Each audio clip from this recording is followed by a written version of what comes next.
एक समय की बात है। एक जंगल में एक रानी चिड़िया रहती थी। रानी चिड़िया बहुत गरीब थी। रानी चिड़िया अपने खेत में सब्जियां बोकर उन्हें बाजार में बेचती थी। अरे यार, मेरे पास खेत में काम करने के अलावा कोई काम नहीं है और खेत में 3 साल हो गए टमाटर बोते हुए, लेकिन टमाटर का भाव बहुत कम है।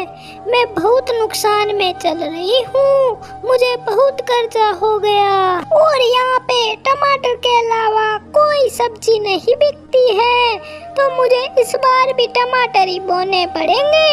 अगर इस बार भी टमाटर का भाव नहीं आया तो मैं बहुत नुकसान में चली जाऊंगी और सब मेरा मजाक उड़ाएंगे। अरे कोई बात नहीं है, मैं इस बार और टमाटर बोकर देख लेती हूँ। क्या पता टमाटर के भाव अच्छे आ जाए और मैं अमीर बन जाऊं। फिर रानी चिड़िया इस बार भी अपने खेत में टमाटर बो देती है। फिर रानी चिड़िया अगले दिन शिव जी के पास जाती है और शिव जी से बोलती है, हे भगवान, मेरी किस्मत इतनी खराब क्यों है? मेरे पास खेती के अलावा कोई काम नहीं है और 3 साल से बिल्कुल भी टमाटर के भाव नहीं आ रहे हैं।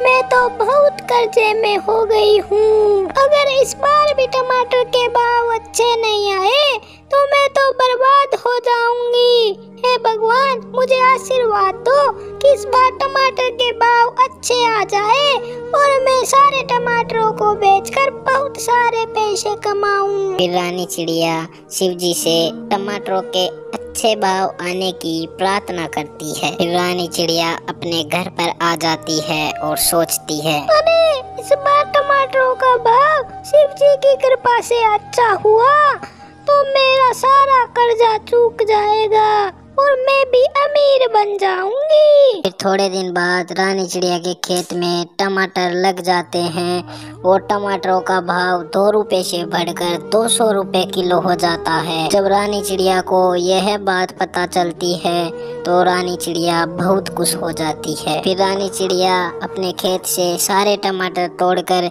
दूसरे जंगल में ले जाकर बेचने लगती है। फिर रानी चिड़िया के पास कालू कौवा आता है और कालू कौवा रानी चिड़िया से बोलता है, अरे अच्छा हुआ तुम मुझे यहीं पर मिल गई। मुझे टमाटर चाहिए थे, मैं टमाटर लेने आया हूँ। तुम ये बताओ टमाटर कितने रुपए किलो दे रही हो? अरे मैं तो टमाटर 200 रुपए किलो दे रही हूँ।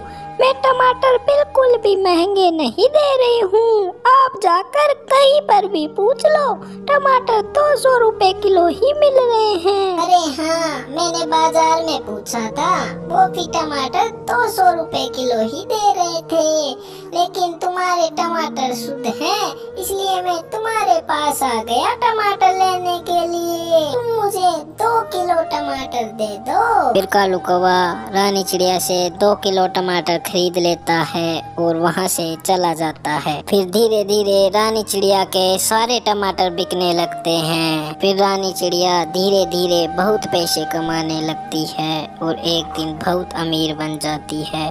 फिर रानी चिड़िया अपना सारा कर्जा चुका देती है और अपने लिए एक नया घर खरीद लेती है और उसमें खुशी से रहने लगती है। तो दोस्तों, हमें इस कहानी से यह शिक्षा मिलती है कि हमें कभी भी हार नहीं माननी चाहिए और खुद पर और भगवान पर विश्वास रखकर लगातार ईमानदारी और मेहनत से काम करना चाहिए।